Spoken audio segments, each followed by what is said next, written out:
If you started a cult, I'd be in that cult. That seemed clear.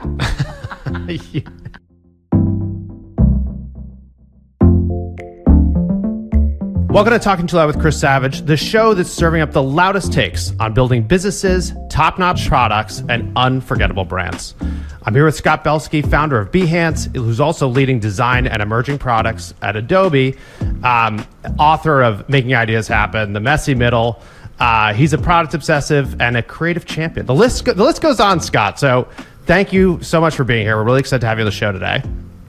Thanks, Chris. Of course. As you know, the show is called Talking Too Loud because when I get excited, I cannot control the volume of my voice. And we love to start the show by asking our guests what has them talking too loud. So what has you talking too loud today? Well, I'm obsessed not just with the technology that's happening and happening fast these days, but the implications of all of it. You know, that's kind of my pastime, is thinking about the implications of what's happening. And I would say that, you know, I'm in the world where content creation and marketing are all being reimagined and refactored rapidly. And I guess the thing that I'm obsessed with these days is the implications of that, especially as it relates to what we're going to crave as people. And I'm increasingly thinking we're going to be craving more meaning in the content we engage with and experiences that we seek and have and enjoy than ever before. It's when content becomes ubiquitous, meaning does not scale as easily, and I think that's what we're all going to want more of in our lives. Let's go deeper there. So when you say meaning, what do you mean? I mean things that trigger us emotionally, things that hit deep, things that stories that we can relate to. Storytelling is not just something that happens in the world of media and entertainment. It's also what compels us to take action in our business. It's what motivates people to take a risk and join us. It's what motivates investors to invest in us. And typically, the story that we tell through a deck or through content and collateral and everything else, if ChatGPT can spit stuff out, if decks can be made with templates, all of the AI technology that's emerging helps that stuff happen more readily, then it just means that the bar goes up in the meaning behind the story that we tell, and the way that it just kind of penetrates our brains and sits with us and resonates and triggers us. And I think that storytelling is a very human capability that will become more important in the years to come, in my opinion. And do you think that also, does that change what's been important to what's going to be important? If everyone, as you're saying, obviously ChatGPT can write a story, but you can go use Firefly and you can generate B-roll. You can create a new world so much more easily. Are there things that people should be looking for, or stories they should be telling that they're not telling? Emotions that they should tap into? Or do you think we're going to see are we going to see meaning show up in more places, maybe places where it didn't exist before? Well, if we're coming out of this world of the creator economy, and the creator economy is people who had the skills to create content, building a career, off the backs of those skills, whether it be making podcasts or creating content and collateral for TikTok or Instagram, et cetera, et cetera. But now, as you know, you can use Google's Notebook LM product and drag in content and just have it automatically make a podcast, right? You can create variations of content as much as your heart's desire and put it up on social platforms. If you wanted me to create 1,000 original blog posts within the next hour for some piece of content I'm trying to sell, I could do that. And so the creator economy is now, in some ways, the tools are commoditizing it. And maybe that will become the meaning economy. Now, what's the meaning economy? The meaning economy is people creating experiences that are not as scalable, but really over-index on meaning and impact, and stories that are just so transformative and incredible. Or physical experiences, whether it be live events. Maybe we'll have fewer recorded podcasts and more live events with Q&A and moments where people can connect with each other and have that sort of pheromone driven live experience, that people are impacted by.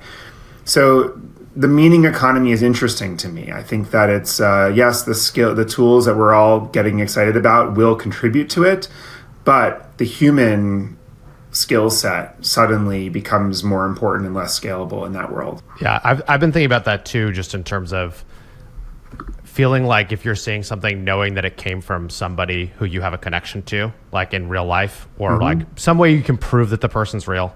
So live events, seeing people in person at conferences, and also the same thing in terms of the fact that like things that don't scale are going to be where the value is. And so it's finding the things that don't scale, which is kind of the opposite of where we've been.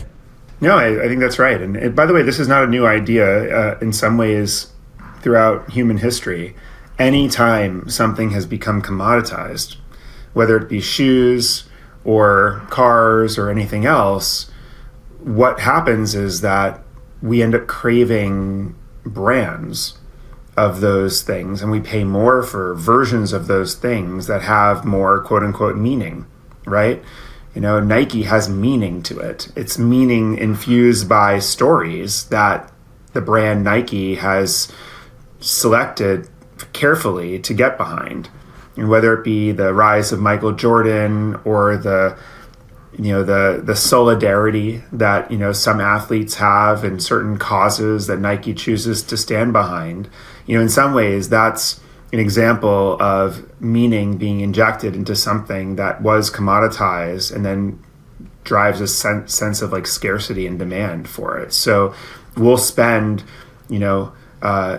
90 times the raw cost of the shoe, right? Because of the meaning infused in it.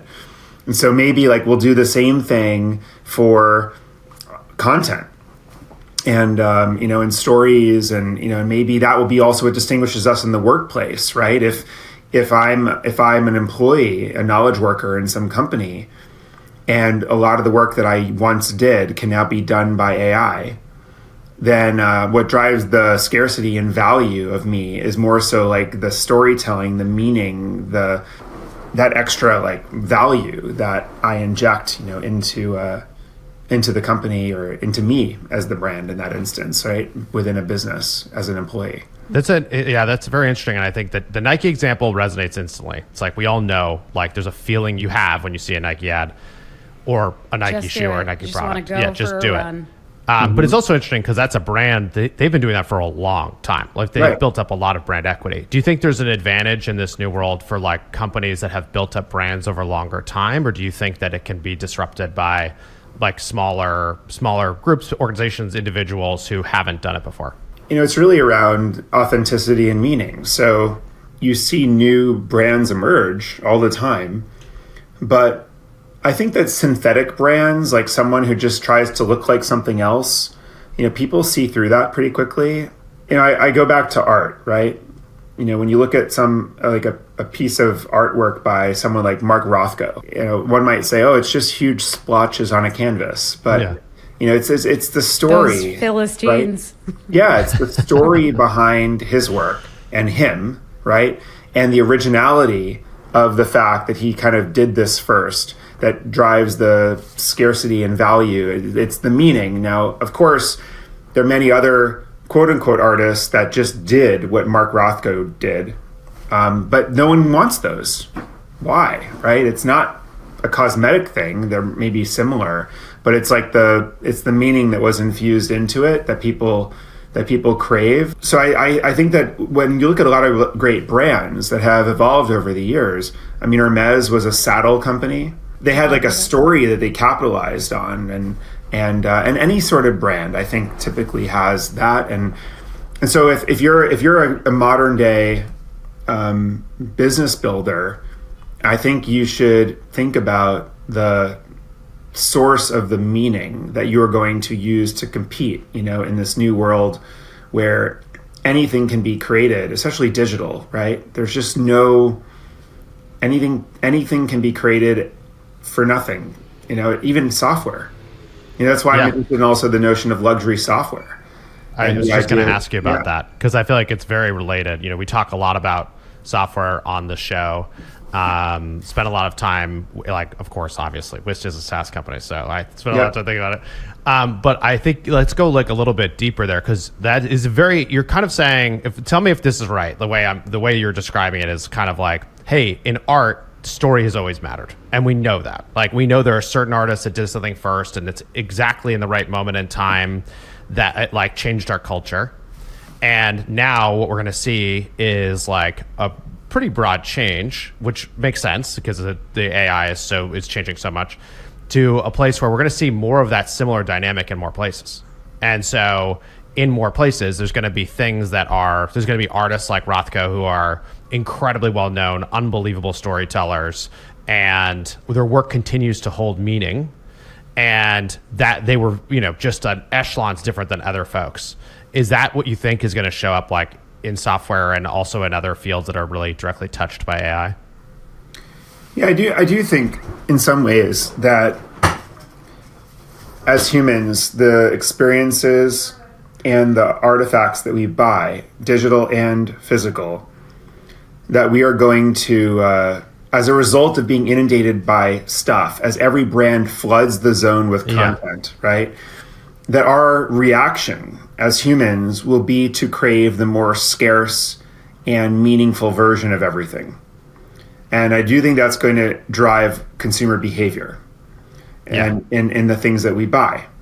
Now, I definitely think that's going to be true consumer-wise.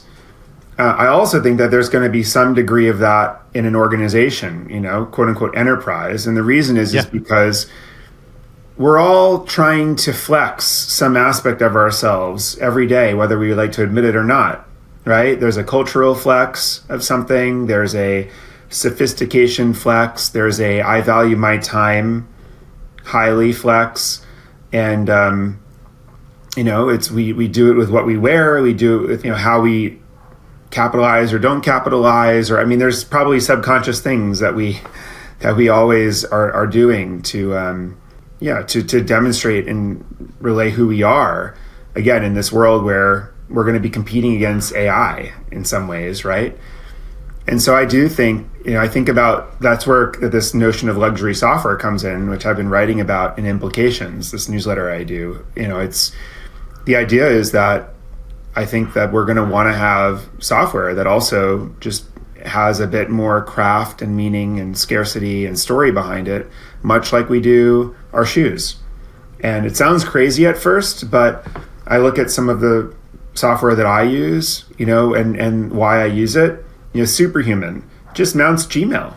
Yeah. And Microsoft, right? Yet it's a tuned experience for someone who really values their time, and there's a pride I have in having all the keystrokes down and in being able to use this. Notion, it's great software, but there's an ethos behind it.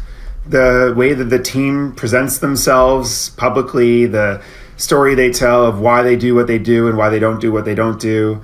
There's a whole kind of sense of meaning that is infused to the way that this software was built. And it does impact the software in practical ways, but it also hits the user in the sense of the meaning of the software. It feels different, It's also interesting because I think we've had a trend of basically in the enterprise or just B2B in general, people are getting much farther down the funnel before they talk to you. Right? Like they're doing much more research, a much better understanding. They have to look at reviews. They want to talk to someone who's used the product before they actually sign up and purchase or sign up and say, hey, I want to talk to you. And so brand just matters. It's already mattering more. And kind of what you're saying is like, there's like going to be a supercharging effect. Whereas like if you do not have a brand that resonates with somebody, because it has like actual meaning, it actually stands for something, it's going to be very hard to stand out.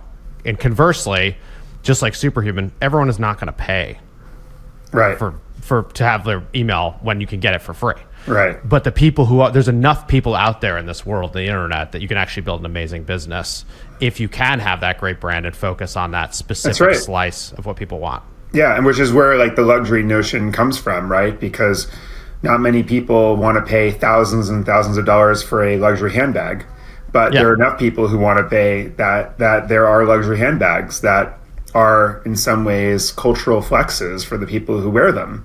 And it's, it is what it is. But that wouldn't exist if it weren't for the fact that anyone could have a handbag. I mean, the handbags are commoditized. Yeah, it has to be commoditized to have luxury. That's right. So if you're a new company trying to develop your brand, develop a product, how do you invite those folks who are leading that company to stay close to story, to develop story? Like what do they do? What are the questions they should be asking themselves to find that meaning, to find that story? Well, the cool thing is that if you're the one who's building a brand, story is just who you are. And it's not like you have to look for it. You just have to express it and be authentic. And it sounds so cliche, but everyone does have a story, and whatever, I'm more of an introvert, but when I'm forced to go out to dinner with people that I don't know, I try to kind of remind myself that if I do the work, everyone has an interesting story to learn and to learn from and to appreciate. Even the most dull, person at first that you come across and judge and say, oh my gosh, this is going to be the worst dinner conversation ever. Like if you really do go deep, and ignite your curiosity, you'll find it. So where it's hard to find story is when you're being engaged to just synthetically make something. So you see a lot of these examples of marketplaces that are basically making fake brands to like house brands to compete with the real brands that they also host. And you see this in all forms of industries, right, for consumers. And these fake brands, it's funny, like I actually think you can really, there's a void. When you look at them, at first glance, you're like, oh, cool typography, interesting color mix, but looks familiar. And I've never heard of this before. And you just do a very little amount of digging and you realize that this is just like a veneer of a hack. And I think that our sensitivity as consumers is going to go up a lot, because that's going to start happening more so. Oh, I hope so. And that's part of what I'm trying to say about the meaning economy, right? Is that maybe we got fooled before because we didn't know better. We assumed that anything we saw in the grocery store came from a family business that had a long story, right? Now it's like, wait, everything we're being fooled by these AI generated blog posts. We're being fooled by these house brands that are being just generated by some agency that are really just blatantly copying some other one person with a story. And I think that our sensitivity is going to go up, and that's going to change the game. Oh, I'm crossing all my fingers and toes. Yeah. That feels very optimistic to me. But it's already starting to happen because people talk about being fooled by a fake brand. So if people weren't, then what I would be saying would be like optimistically, overly optimistic utopia. But I actually think that we care about this stuff. Like we want to engage ourselves in stories with meaning. Well, you are also saying, I think, like there's going to be, there's going to be luxury brands, but there's also going to be commodity brands. Yeah. And there are a lot of companies right now who don't know where they are, I think. So there is part of this. It's not optimistic from a creative sense for sure, and like brand building sense. If you're one of those companies in the middle, if you can't figure out how to become luxury, you're going to have to be commodity. And so you're going to be commoditized. And so I think there's a lot in this that's like good and bad. Yeah. It is you're making an interesting point, which I hadn't thought about it this way, which is basically like when you have a commoditization, what that forces is like making choices harder in a lot of cases, where like if there's one or two options in a market, easy to understand, but if you have 100, it instantly now is very hard. So if you actually care about quality at all, you're in the mode where like, okay, now I must compare these. I must look at reviews. I must look at, because like all the big marketplaces you're talking about have reviews and comments and all that stuff for this reason. And so it's just interesting to think, because I think it's like, I wonder if that's like I don't know. I hadn't thought about that in this way with AI, and I think it is actually is very interesting because it just seems so basic, and like we've seen this before, and it's like, okay, we got it. Like, things are gonna be commoditized, and there's gonna be luxury versions of things, and you know, if you have the capacity to build that, fantastic. I think there's a lot of people who are going to hear this and think, oh, this is my dream come true. Like, this is what I've always wanted to do. It's funny. I was walking. You know, I'm based in New York, and I was walking this weekend around, and Ralph Lauren brand opened up Ralph's Coffee. It's a coffee shop in New York, and there was a line literally around the block to get in to buy a cup of coffee. Now, talk about commodities. I mean, coffee is the ultimate commodity now, right? And yet people are lining up to buy a minimum $5 cup of black coffee, as a starting point, and goes up from there, I'm sure.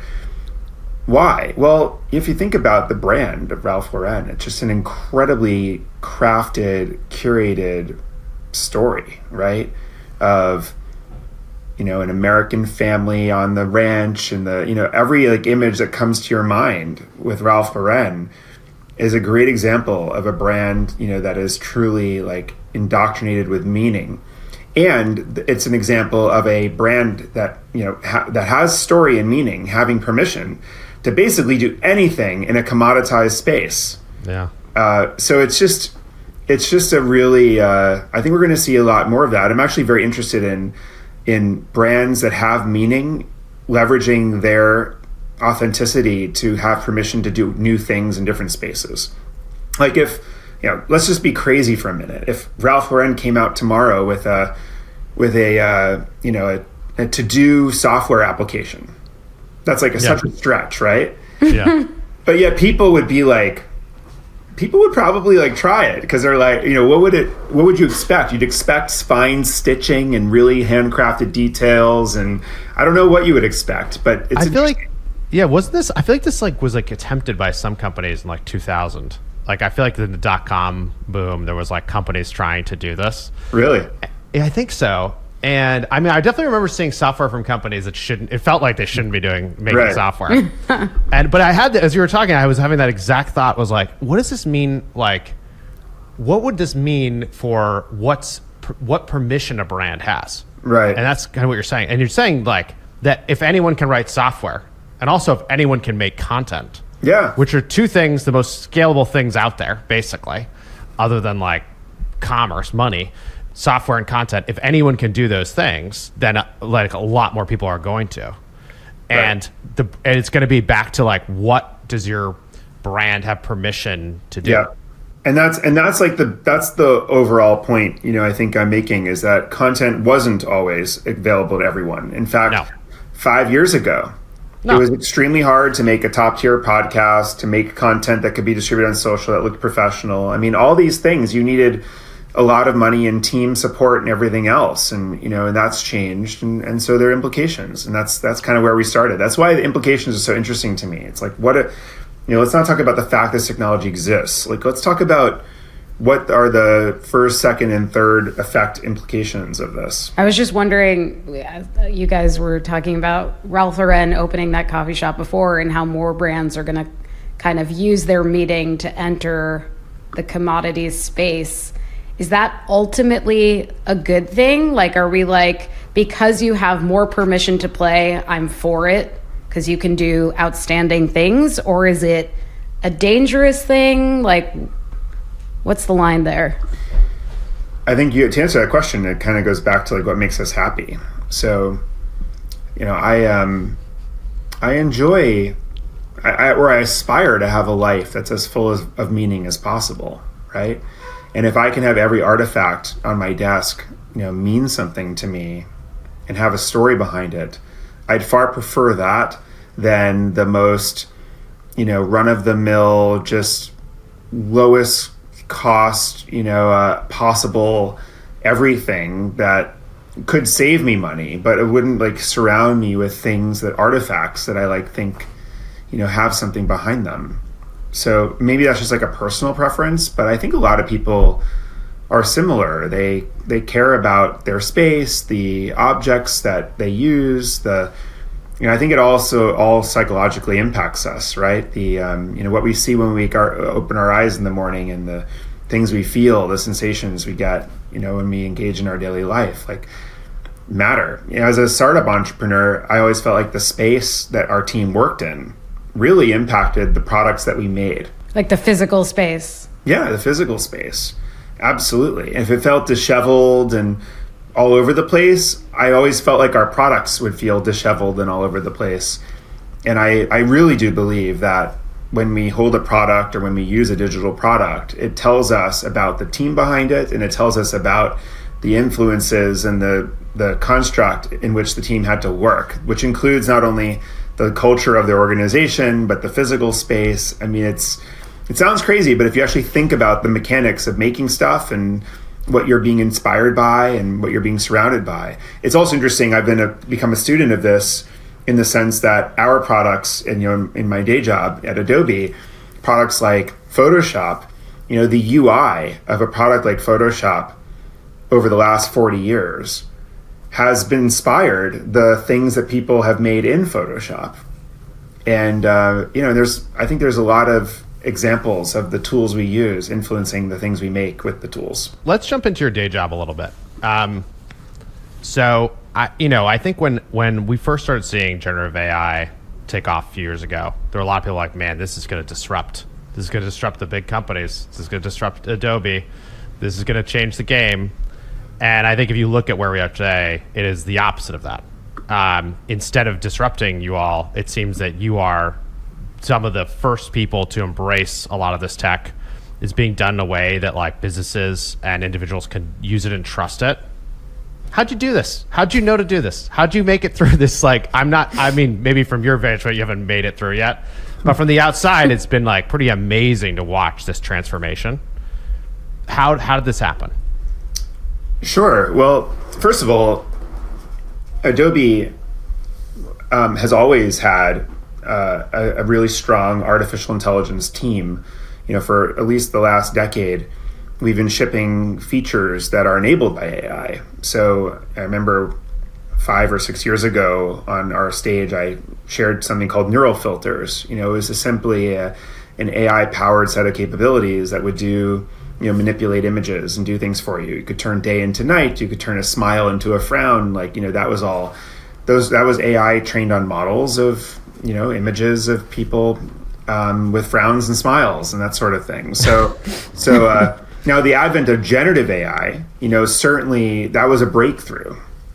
But fortunately, we had a few things in place when that happened.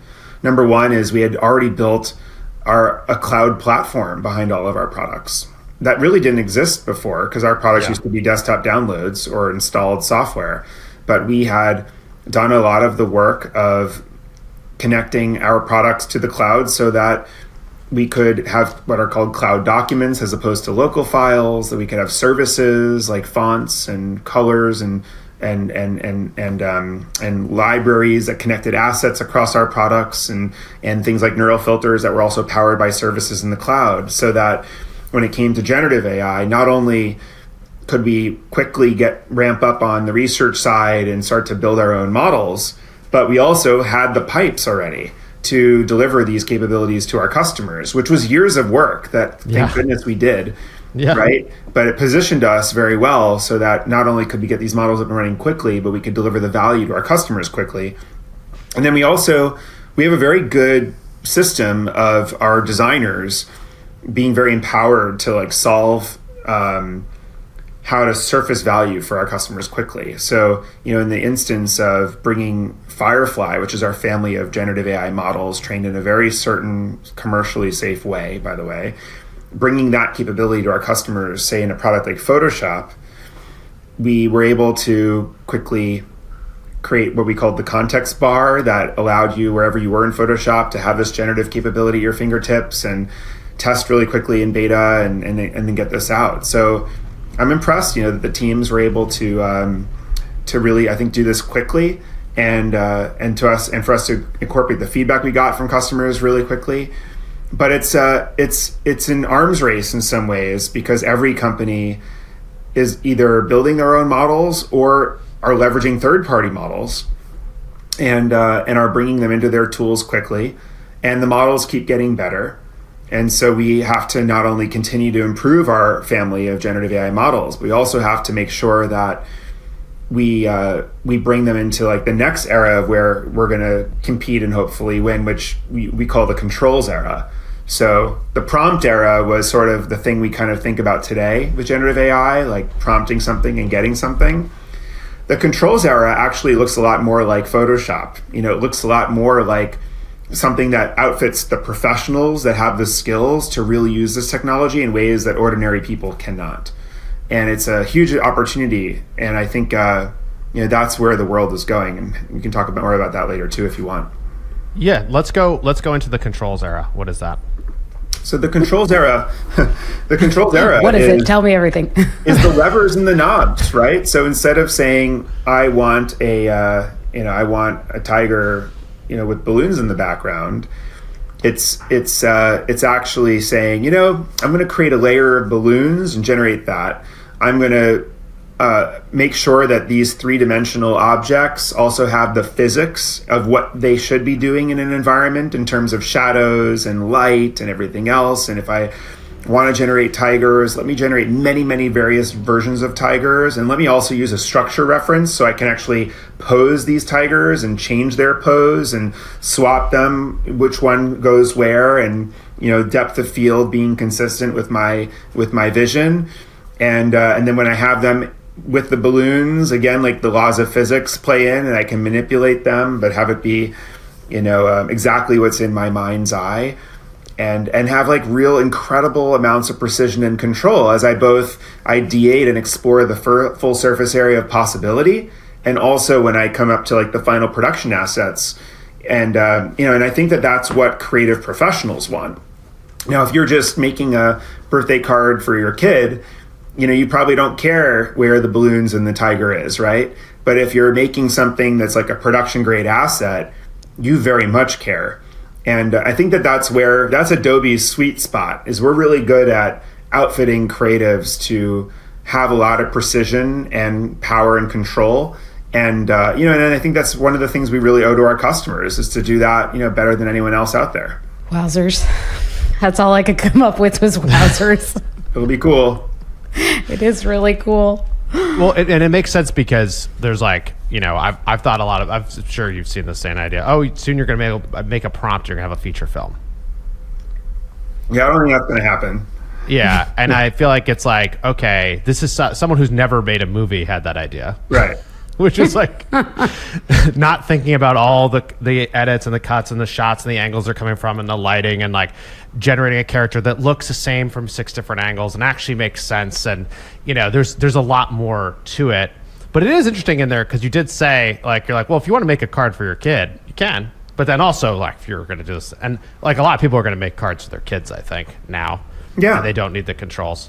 Yep. And it does seem like the next place we're going to be is having much more fine-grained controls that allow people to really just take what they imagine and do it much faster, tell their story better. And this is the general thesis about the new world here, is that two things are happening simultaneously, right? You're lowering the floor, so more people that never had creative confidence now have it. And I maybe never had drawing skills, and so I never wanted to make my own homemade card for my kid. And now that I have the confidence because of these tools, I can now do that. And I think that's translating to salespeople making their own custom decks, people in HR telling a story through animation as opposed to a PowerPoint deck. Mm-hmm. And you're going to find so many examples of people with this restored sense of creative confidence that they frankly haven't had probably since the age of 6 or 7. Suddenly, in their careers as adults, they're going to feel creatively confident. Really, really exciting.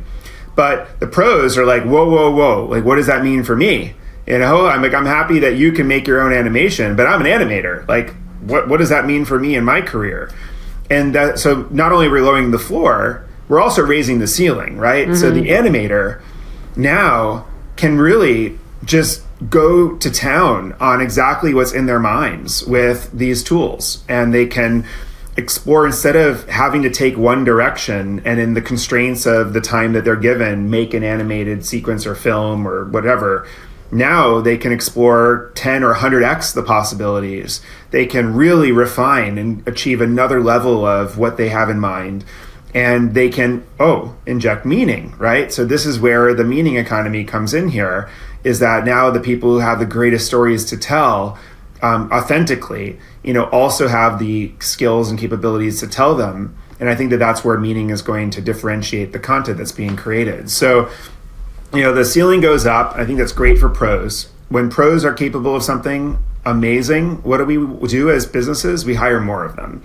And when, and the floor goes down, more people are able to get in. I think that's also good for humanity. So that's my optimistic view of the world. Now, truthfully, there will be some jobs that do change, right? If your job was to translate something in all day, or translate ads, or even translate films for that matter, that's going to go away. Like AI is going to do that extremely well. But I think that there's other things that those people will do. I want to ask a question. I don't even know if we should put it in the podcast, but I'll just ask it and then we could just... Whoa, what are you doing, Savage? No, it's okay. Do you think that there should be a tag that says that content was created with AI? I think that as people care more about the story behind the content, they're going to want to know the provenance of everything that they see. And I think that ends up becoming an asset to any sort of content that's shared. So this is a passion of mine. So I'm glad you asked the question. Hope it makes the cut in the podcast because it's a good one. It's a good one. Something that my team and I have been working on for the last 6 years or so is something called content credentials, and it's an open protocol of the ability to put metadata in any asset that tells exactly how it was made and how it was edited, so that when we see it out in the open, if we want to right click on it and sort of inspect it, we can tell who took it, what camera was used, if they use Lightroom or Photoshop, how did they use those tools, if they use third-party tools, how did they use those tools. And Adobe is actually putting content credentials now on everything that people make with using our AI models. And so you can tell how and when it was used. I think that that's important. And I think that as consumers, when we see things on Instagram or wherever else, like we're going to want to know how AI or who made something. And it's going to be like it's just going to be the provenance of an asset, much like a gallery owner tells you who made something. And it will be also some sort of significance of the meaning behind it potentially. And there's nothing wrong with AI being used, but it's like, how was it used? AI can be used in very creative and amazing ways, but it's just a fact that it was. Yeah, so you see it as a solution where there's the metadata is available. Someone who knows how to look for that can look for it and get the story. Yep. But like the actual asset itself, let's say it's just like a photography based like ad that probably does not say created with AI on it. I mean, I remember when Photoshop really, at least in my world, started to take off. It was probably like late 90s. Yep. And you just started learning like, hey, if you see a thing, like right. if I have Photoshop, it's like, okay. And then you just think about it differently. And so to me, it seems no different now. Like to have a bunch of AI helping you, it's just like helping you do stuff faster. It's helping you do, it's so, but I love the idea of having the story and the metadata and having like an open format that people can actually understand where it did come from. Yeah, I mean, I think that listen, we're all going to go through some adjustments. I know Instagram rolled out their first version of AI labels, but it was not done well. And, it's someone who used a little AI to just like remove an artifact in the background. It suddenly was labeled as an AI asset, which is offensive to a photographer who didn't.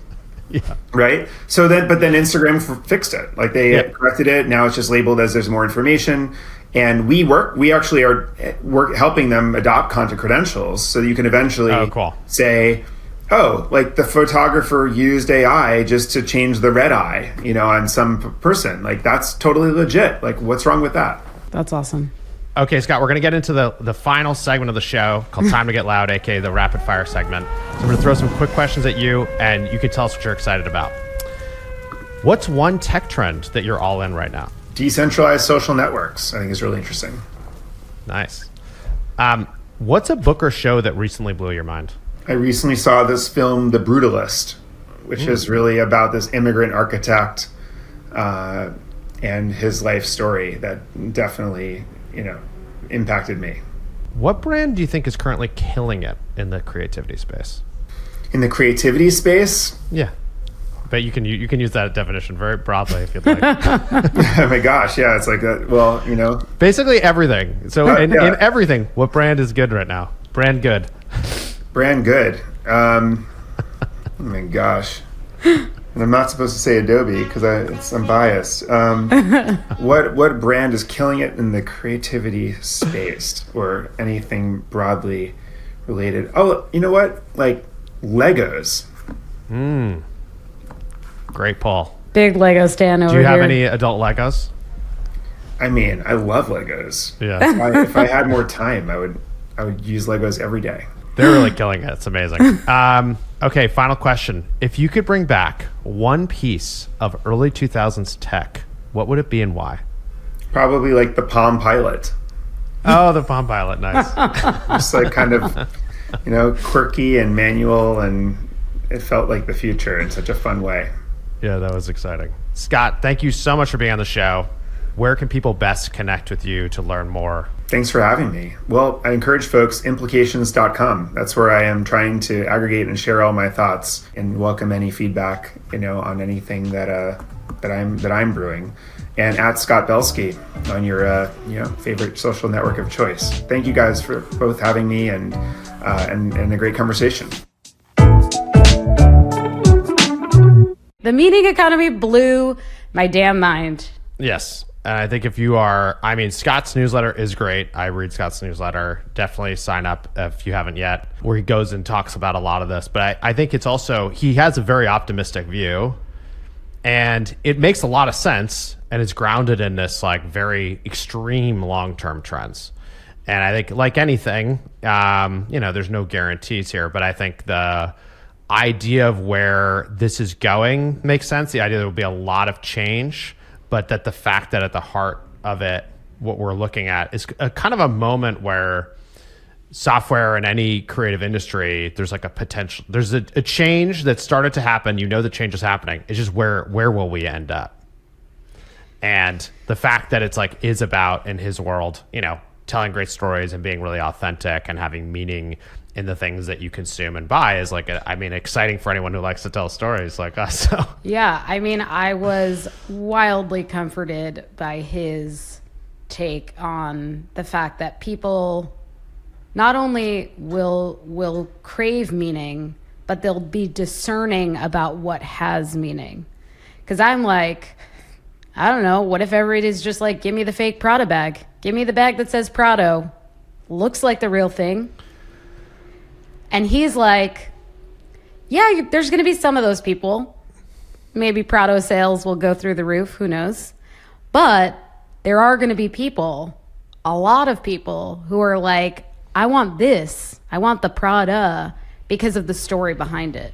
Yeah. And I think that's how, like, I don't know why I was thinking of Prada. I don't know.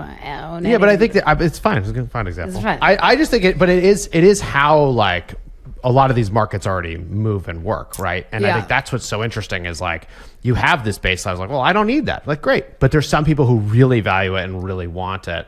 And I think this Superhuman example was a good one where it's like, hey, how much, like I use Superhuman. I love it. Why do I love it? I believe it saves me time when managing my email. And how much time? Well, I'm always trying to save time. And if it's like 30 minutes a week or something, it's completely worth it and totally valuable. A lot of people will be like, that's utterly insane. I don't believe it gives you the time back. And I'm definitely not spending money on email when I get it for free. And I do think that's where you kind of end up is like a lot of stuff is available for free now. And then like also there's going to be the people who choose to want the thing really want it. Which is different too. It changes how you serve those customers, right? Yes. But yes. The thing that gives me pause in that moment is like when luxury is cost prohibitive, right? So like the people who can't afford it can no longer access it. How does that rectify? How do you create a remedy for that? Well, I think what we've seen on the internet continues to hold true, it's as it becomes distribution is effectively free, and creation is also effectively free. You have unlimited options. So in a world with unlimited options, like you can have content all day that you like. You can have versions of the software that are free, and so you're not, no one's like left out in that regard because everyone can have it. It's really about like, and even what's luxury. He's talking about Superhuman is like $15 a month. Like, right, that's not luxury. Yeah. It's luxury when compared to $0. Right. But again, if you were to look at that, 20 years ago, Yeah. everything would have cost this much. Yeah. And so It's relative. It's like, yeah, like you used to have your own email server and your own domain and all these things, like actually send email, and like that was very expensive, required a lot of upkeep, and now it's free. But instead, you can still pay for a client on top of it. And I think it's interesting to think about that in software, and it's interesting to think about that in content, where you type in a prompt and you have amazing music to listen to. But is that really going to be what you listen to all the time? Because like if you're always listening to your own custom music, like there's may be a time and place for that for sure. But like it's really nice if you have an album and you love it and other people love it and you can share that together.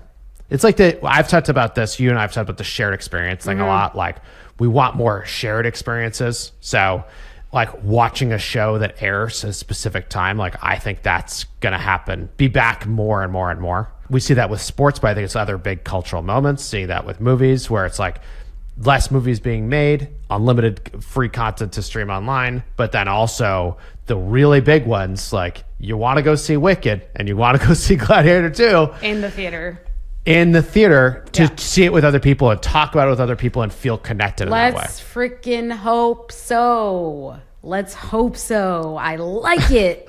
I feel inspired. Yeah, I've never seen you so doing a lot of genuinely inspired. Fist pumping. And I've been inspired, truly. I hope the listeners and viewers are inspired by this episode. Great episode. Please rate and review the show wherever you consume it, wherever you watch it, where you listen to it. That helps get the word out there. If you have other guests that you think you want to be on the show, please let us know. And of course, you can find us on LinkedIn. You can email us at ttlpod@wisc.com. And until next time, we'll see you soon.